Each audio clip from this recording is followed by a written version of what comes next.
Ganito namin sinelebrate ang Mother's Day, kaya tara mga mi, samahan nyo na naman kami sa panibagong ganap namin ngayong araw. Pero bago ngayon mga mi, bumaba muna kami ng mga bata kasi bibili muna kami ng pwedeng maalmusal at pwede na ring mailuto sa aming lunch. Pagdating namin sa palengke, dumiretso agad kami sa bilihan ng isda kasi gusto ko sanang magprito ng bangus na idadaing para sa lunch namin. Bale 2 bangus na nga lang yung binili ko dahil mamaya naman ay kakain daw kami sa labas pagkatapos naming magsimba, kaya hindi na ako kailangan pang mag-prepare ng pagkain para sa aming hapunan. Pinalinis ko na nga rin agad yung bangus at pinahati ko na nga rin para pag uwi namin sa bahay ay rekta luto na lang talaga. Habang inihintay nga namin yung bangus, bumili na nga rin pala ako ng crab and corn soup mga mi para may partner yung daing at hindi naman ganun kadry yung ulam namin mamaya. And after nga, nagbayad na din ako, tapos dumiretso naman na kami sa nagbebenta ng tinapay kasi gusto daw bumili nila Ate Sam at Basti ng choco crinkles, kaya lumipat kami dito sa kabilang tindahan. Pag uwi nga namin ng bahay, nag-init nga agad ako ng tubig para makapagkape na at maya-maya lang ay magsisimula na din akong magluto. Dito mga mi, inaagahan ko talaga yung pagluluto ko as much as possible para hindi ako makisabay sa mga ibang tenant dito na gustong magluto din, lalo na yung may mga trabaho pa after nilang magluto. Nagligpit na nga rin kami dito sa loob ng kwarto at nagpatulong na nga rin ako sa 2 bata at sila na nga yung nagtupi ng kumot na gamit namin. Anyway mga mi, fast forward tayo. Pagdating ng hapon, nagsibihis na rin kami nila Ate Sam at Basti kasi pupunta kami ng simbahan para magsimba.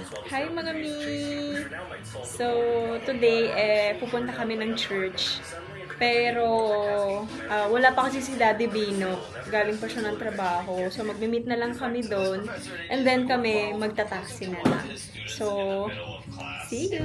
Naghintay nga lang din kami ng taxi sa baba ng building kung saan kami nakatira at sakto nga meron pa daan na taxi kaya pinara na agad namin. Usually, ganito talaga yung ginagawa namin ni Daddy Bino kapag magsisimba. Magkikita na lang kami doon sa simbahan kasi si Daddy Bino ay manggagaling pa sa trabaho niya at kami naman ay magmumula pa sa bahay. Mas matatagalan kasi kami kung susunduin pa kami ni Daddy Bino at syempre mas nakakapagod yun para sa kanya kaya mas prefer na lang niya na magkita kami doon para mas convenient at hindi na rin sayang sa oras. Buti na lang kahit Sunday hindi naman ma-traffic at sakto lang din yung pagdating namin sa simbahan kasi halos pasimula pa lang yung misa. And after nga ng misa, naglakad lang kami papunta sa sasakyan kung saan nagpark si Daddy at pagsakay nga namin, hindi ko alam meron palang paandar tong si Daddy Bino at nagulat nga ako, meron pa nga siyang pabulaklak. Syempre, kinilig ang momshi nyo at bigla ngang humaba yung buhok ko papunta ng Pilipinas sa sobrang kilig. Ang galing nga din umakting netong 2 bata at hindi nga ako nakatunog, kaya pala na-late ng kaunti si Daddy Bino dahil bumili pa nga daw siya ng ganito. Nakakataba lang talaga ng puso mga mi na kahit pagod pa si Daddy Bino galing ng trabaho, talagang nag-effort siya para lang bumili ng ganito at para mapasaya lang ako. Bumiyahin na nga rin kami papunta sa resto kung saan nagpabook ng reservation si Daddy Bino at nasa city nga ito kaya medyo may kalayuan din yung binyahin namin. Pagdating nga namin doon, pina-valet parking na lang ni Daddy yung sasakyan kasi medyo nahirapan din kaming humanap ng parking around doon at pagkakaalam ko, libre naman yung valet parking basta kakain ka dun sa resto nila kaya okay na rin. Pagpasok nga namin sa loob, sobrang ganda at cozy nung place. Bali Japanese resto nga pala ito mga mi at gusto daw kasing kumain ni Daddy Bino ng ramen kaya dito niya kami dinala. Nag-order na nga agad kami at iba dito mga mi kasi wala na yung booklet na menu, digital na siya. May QR code na sa table tapos doon mo na i-scan para makita yung menu nila. Okay na din kasi ang daming choices tapos may mga pictures pa yung pagkain kaya mas madaling pumili. Tinignan nga agad namin yung ramen at umorder kami ng 4 na magkakaibang klase ng ramen para matry namin lahat. May kanya-kanya kaming pinili depende sa gusto namin. Yung sa mga bata, chicken, tapos yung sa akin naman beef at yung kay Daddy Bino naman ay seafood. Tapos pumili lang din kami ng sushi at 2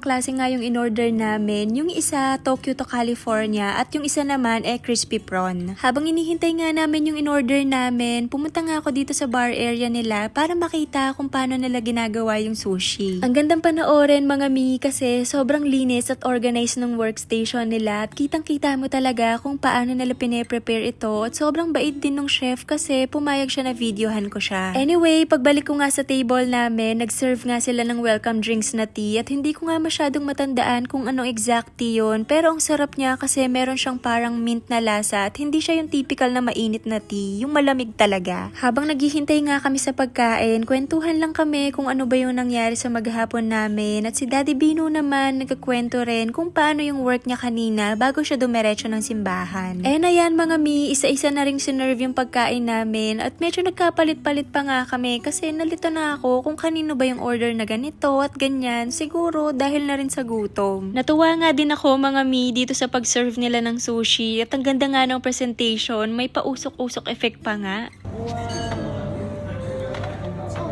Oh, wait. Yo. Thank you. Enjoy your food. Thank you. This is California and the crunchy.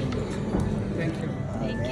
Sobrang nagustuhan nga namin yung mga ramen at tinikman din namin yung sa mga bata. And so far, nagustuhan din namin yung lasa at naubos nga nila Ate Sam at Basti yung mga ramen nila. Pagkatapos nga namin kumain, nagpahinga lang kami at nagkwentuhan ulit at sinulit na din namin yung stay namin dito habang inihintay nga naming matapos sa pagkain yung dalawang bata. At dito na natatapos yung Mother's Day celebration namin at sobrang thankful ko lang kasi sa simpleng araw na to, ramdam na ramdam ko talaga yung effort and love. Sa lahat ng mga nanay na katulad ko, minsan feeling natin hindi nakikita yung pagod at sakripisyo natin, pero araw-araw pinipili pa rin nating lumaban para sa pamilya natin. Madalas tumatalak tayo kapag pagod, tapos minsan naman parang walang nakakapansin sa atin, pero sa bawat araw na pinipili nating alagaan, intindihin at mahalin yung pamilya natin, may naiiwan tayong bakas na hindi kayang palitan ng kahit ano. Baka hindi man palaging napapansin, pero sa mga anak natin at asawa ay sapat na yung presensya natin at yun yung pinaka-importante. Happy Mother's Day sa ating lahat na ilaw ng tahanan. Yun lang, Momshi. Bye!